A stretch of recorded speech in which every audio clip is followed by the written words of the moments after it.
Welcome back to Hardball. It seems that everywhere you look this year, there's a hot Senate race that could make the difference in swinging the balance of power nationally. Can Democrats take control of the Senate? Well, one way we can find out is how well this fellow is going to do. U.S. Congressman Harold Ford Jr. is running for the Senate in Tennessee, and tonight we have him on the air from Los Angeles. Tell me, are you raising money? What are you doing out there, Congressman? We're trying to ensure my opponent is a multimillionaire. He's worth about $250 million. Regrettably, I don't have that kind of standing, so we are out raising money. And I got to tell you, the race is starting to settle and come together in the state, and you can sense, much like what Ron was saying and others have said on the show, even Tom Reynolds, my friend, that there's an uneasiness in the electorate. And people are hungry for not change as much as they're hungry for improved leadership and better leadership in Washington, which is why we're doing well in Tennessee. We've got 78 days to go, and we feel good about our chances of winning. You know, part of my head, and I'm divided on this because I love to pick winners and losers, is that this may be a tsunami year, a year where, like 1964 and like 1994, 1966, one of those years where a lot of new people come into power, a lot of people you think can't lose do. Do you have that? Does it smell like that to you yet, or is it too early? You know, all I can smell is a lot of hard work going forward. I've followed some of the things nationally through the newspapers, but my focus is on rural West Tennessee, Middle Tennessee, all across East Tennessee, and my home base there in Memphis, and trying to win voters and win supporters with a very positive message. I will say this, I think those campaigns that base and predicate their whole approach on being negative and nasty and ugly, be it a Democrat towards a Republican, and certainly a Republican towards a Democrat, those campaigns will face a harder time because voters, I think, are more attuned and are listening more closely to not only what politicians are saying, but they're watching more closely what we do. And as a result, I think that has made it harder for some of the predictable negative campaigning that has come to dominate the political scene over the last few years. So that has worked to our benefit because we have not stooped to that level. We've kept this campaign on issues and on substance. And I think we've been rewarded up to this point. I think the polling data, the most recent polling data, confirms that the approach we're taking is working, and we got a lot of work to do to win. Congressman, have you heard the phrase in politics, it's used in England as well as here, it's called the dog whistle messages, where you send a message through a signal that only certain people can hear and they act on it. Your opponents, I mean, this is a strange thing. They're talking about you staying at good hotels and wearing nice clothes or things. What is that message meant to send to voters? You know, I don't know. I don't have... It sounds like a dog whistle to me. Yeah, I don't know what the approach is. I do know this. Voters in our state are concerned that the effort in Iraq, we want to win it, but they don't believe our modes and methods on the grounds are helping us do that. They don't believe that gas prices should remain as high as they are if we pursued a different course. And they certainly are concerned about our policy in the Middle East. All I can do is pray for those who say all these awful, negative, untrue things about me. And you got to think, one would have thought that in a race in Tennessee with a Democrat running, particularly a Democrat like me, that the Republicans would be out harping in trumpeting their support for balancing the budget and making government smaller and lowering gas prices. The problem is they don't have that message. So instead they choose to criticize and attack. And my grandmother always taught me when someone has nothing good to say about you, they talk bad about you, and all you can do is pray for them. So I say to Mr. Frist and my other senator, Ms. Alexander, and even my opponent, Mr. Corker, bless your heart.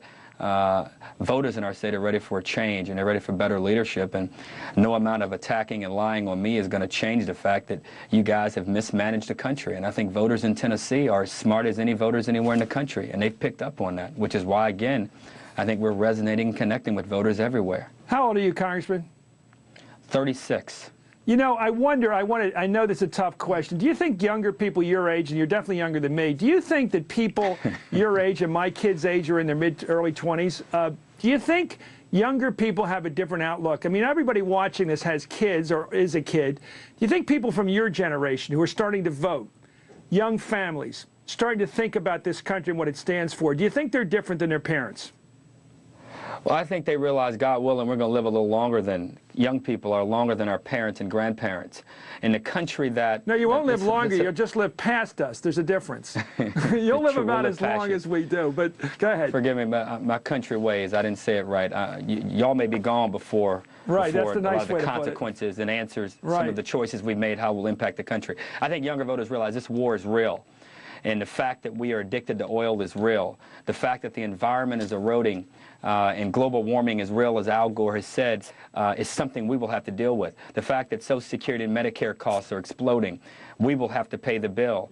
And the fact that America's standing in the world, our moral authority, has taken such a tremendous blow over the last few years. I think many young Americans understand more and more that we are inheriting this, and as a result are going to have to be more engaged in the process. We have been engaged as young voters. We just don't vote as much as we should, and I think this election, I think you will see a larger turnout in states all across the country, and certainly in Tennessee amongst 20-year-olds and 30-year-olds. Who realize that this election is as much about their future and our future as it is at any point in our lives. You know, a lot of people say that they voted for the war in Iraq or the authority of the president to make the call because they wanted to be bipartisan. Do you think, looking back on it, we'd be better off with some partisanship where people disagree with a policy, they have the wrong sense of it that may not turn out the way the president said it would, that they should have voted against it? Do you feel you should have voted against the authority, that Hillary Clinton should have done it, that John Kerry should have done it, and you'd be in a clear position now to say, he's wrong, we're right?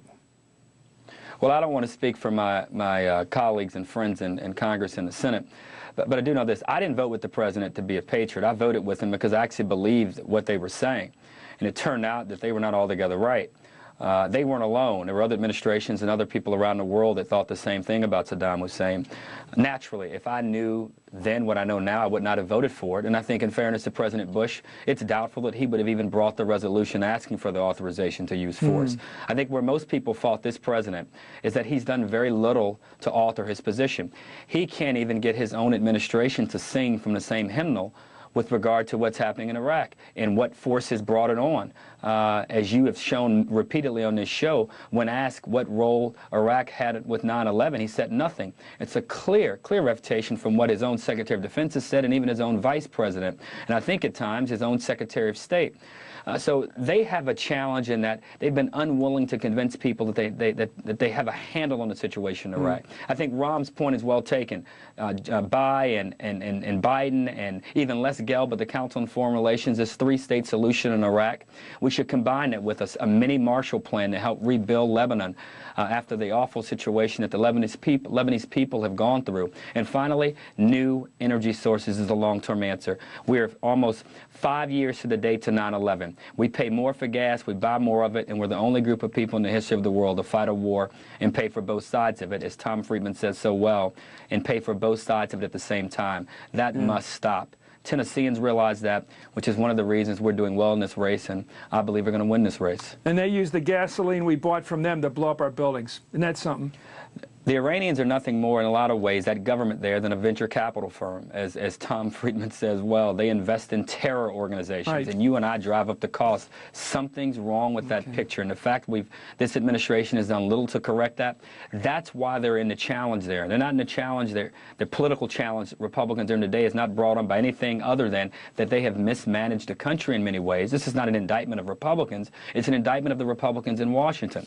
And people across my state, including Republicans, are siding up with us and voting for me because they realize that we need a different kind of leadership and a more effective kind of leadership in Washington, more interested in solving stuff than creating problems and fighting old political battles. Congressman, thank you very much for joining us on Hardball. U.S. Congressman Harold Ford of Tennessee. Thanks for having me. Up next, Iraq is the #1 concern for voters for the midterm. It's in all the polls. Will it still be the top problem in 2008?